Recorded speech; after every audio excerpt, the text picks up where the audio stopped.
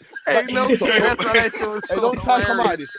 Don't try to come out of this, Chop, Roasting Yeah, man. this Back to shit you. out. yeah, you Back to better you. not. Hey, You Back to better, you. I cook you you better logic. I not put cook you another simple avatar. logic. Nah, turn Hey, your take your camera on, ugly nigga. ass fingers out the Turn your camera, man. camera on, you bitch ass nigga. Take your Shut ugly your ass bitch gargle ass your up. fingers out Turn the your camera, camera man. on, nigga. Take your Turn your ugly ass camera on. your Turn your camera gargle on.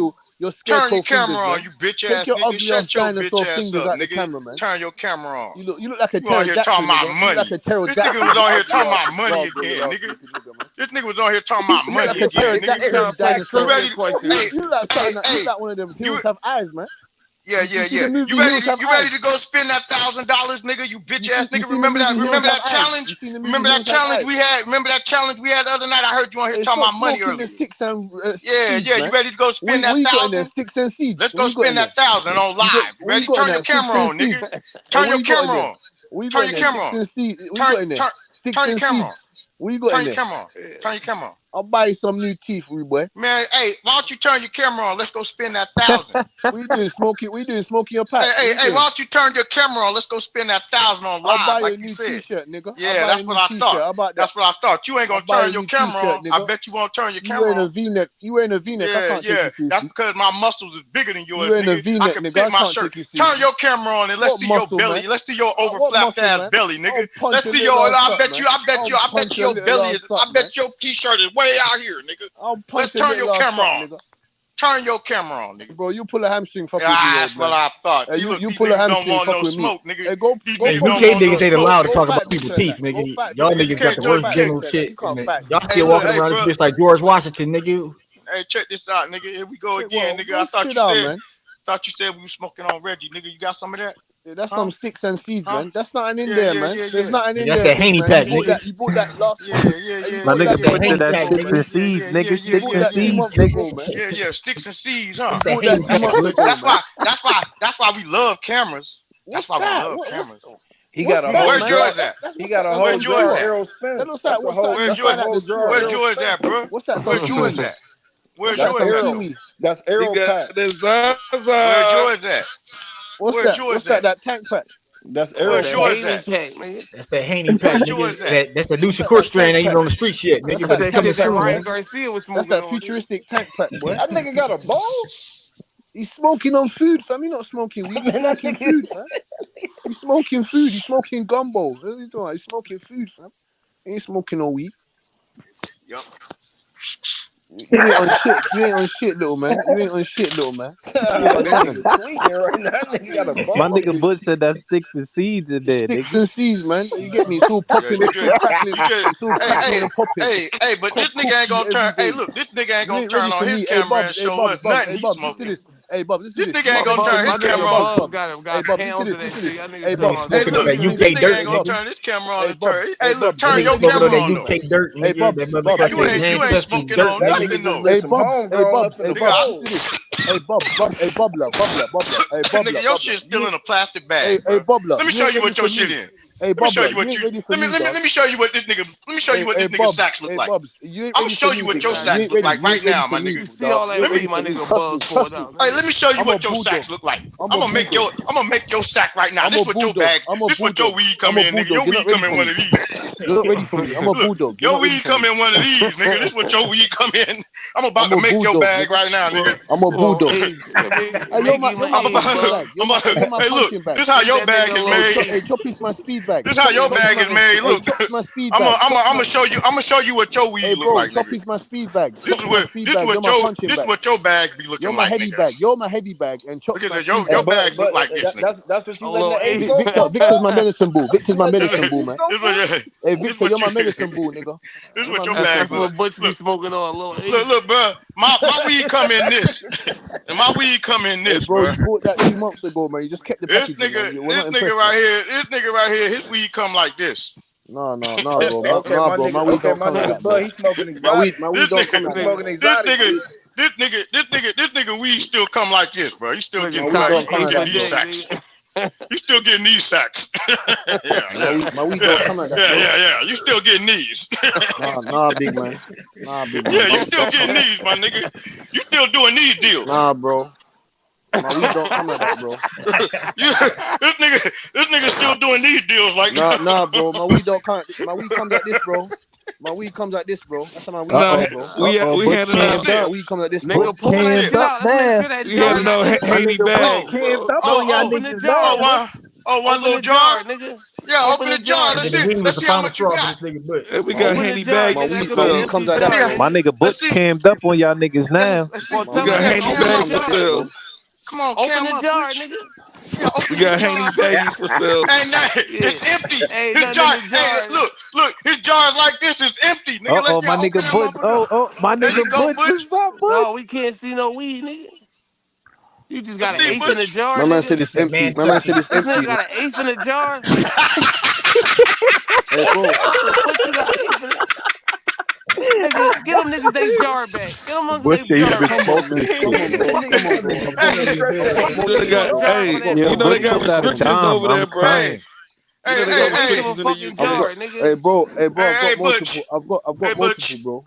Yo, Butch, you pulled out a dime just now, son. I ain't gonna lie. I'm crying, bro. Hey, Butch, bro, let me. Butch, I pulled out the wrong jar for you, son.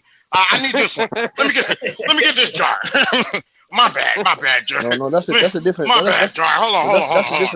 That's a difference, My though. bad, Butch. You smoke big bundles. Butch. How about that bud? How you like that bud right there, Butch? You smoke big bundles. I sell big bundles. How about that bud? How you like that bud, Butch? Damn, How you like that bud? That nigga killing you on the weed game, nigga. How about that bud, Butch? No. How about that wood, Butch? Huh? Butch, how about that? No, sir. He does not. That's Butch whole You know you can't get no good weed in no England, nigga. Y'all Are you niggas got crazy? son, nigga. Hey, bro. Where that shit gonna grow, nigga? Are you crazy or something? What? Hey, bro. Nigga, the queen don't let y'all cop more than the eighth. Hey, bro. Hold on. Yeah, but you don't want no smoke. Logic here. Hold on. You don't want no smoke, dog. The queen don't let y'all niggas cop more than the eighth. Hey, Butch. You don't want no smoke, dog. You don't want no smoke. Let's go back to human. You don't want no smoke, dog. Let's go back to normal logic here. You don't want no smoke, Butch. You don't want no smoke, dog. You don't want none. Do you really think that's all that I had? Let's use some logical thinking here. Let's use it because I've been on this platform before with you don't want no smoke, dog. Jar. Hey, Butch, let's go smoke. Hey, let's go back to back, nigga. Let's see who can smoke the most. Hey, bro, I've got one of those. I smoked you out of your whole little jar, nigga. Yeah, let's go back to back, nigga. Let's go back to back, nigga. My jar's empty of my weed, bro. My jars, I got the same jar as you, bro. It's empty, nigga. Where the weed at? The same jar, bro. The same jar. I got the same jar as you. Nigga, I got the same bag, nigga. I got the same bag. Look, I got the same bag as you got, nigga. I got the same bag. Jar, Butch. Yeah, nothing in it. This nigga showed me an empty jar, nigga. What the fuck was that? Don't you smoke? Don't you smoke weed? Don't you smoke? Goodness gracious. Smoking it. Yes. Don't you smoke weed? Keep refilling it, nigga. Yeah, you ain't going back to get no more weed? What happened?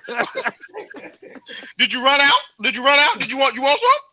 Oh, let's not be silly. Let's not be silly now. You want me to share some of mine? Do you want me to share some of mine? Let's not be silly now, sir. Let's not be silly now. Let's not be silly now. Let's not be silly now, sir. Let's not be silly now. Hey, Butch. Hey, Butch. He said he gonna mail you the handy baggie. How about we kick it up a notch, Butch? Got one of these? This nigga got all the paraphernalia, everything. Nigga. Let's kick it up a notch. That look fire, bro. Come on, bro. Hit that shit, Bob. Hit that shit. Yeah, but yeah. That's that real shit, nigga. Damn. Yo, H, what you smoking on, H? Hey, I got some fire. I ain't got what Bubs got, though. I ain't gonna lie. That nigga Bubs got that shit, nigga. I gotta keep it real, nigga. Fire, Now, when I was in LA, nigga, I was, you know what I mean? I was like, yo, that's you feel me? Done. The funniest part of this whole shit was Bubs pulled out a whole jar, and my nigga Butch pulled out a dime bag on it. No. Hey, Najee, I've been on this platform way before this nigga came in, and I've had that nigga. Yeah, but I ain't gonna lie, that shit was funny as fuck. But I've had a whole container. Do you really need to go through this? Oh, what? Yeah, we gotta go through this shit. What are you talking about? Come on, man. We gotta go through this. Yes, we gotta go through this. Come on, man. I've been on here multiple times with multiple containers. Me too. And my containers are never done. My containers are never empty, nigga. And that jar, nigga, I've been on here multiple times. Hey, H, I've been on here multiple times. H, my containers never empty. When that jar runs out, we don't even know. Like you really that nigga, bro. Like we don't even know if real loud. You really no blunts, no paper. Yeah, my jars are never empty. Butch, my jars are never empty. I'm on here multiple times, nigga, smoking all night, nigga, 4, 5, 6 hours, nigga. Hey, bro, remember I told you. Remember I told you. That's one jar. That's one jar, you know, bro. That's one jar, you know, bro. I've got multiple. Remember that. Show it. That nigga got all type of flavors. Nigga, I just showed you two different kinds of weed, bro. I just showed you two different. I just bought that shit today, nigga. You didn't buy that today, fam. You bought that. Yes, I did, nigga. I just bought that shit today.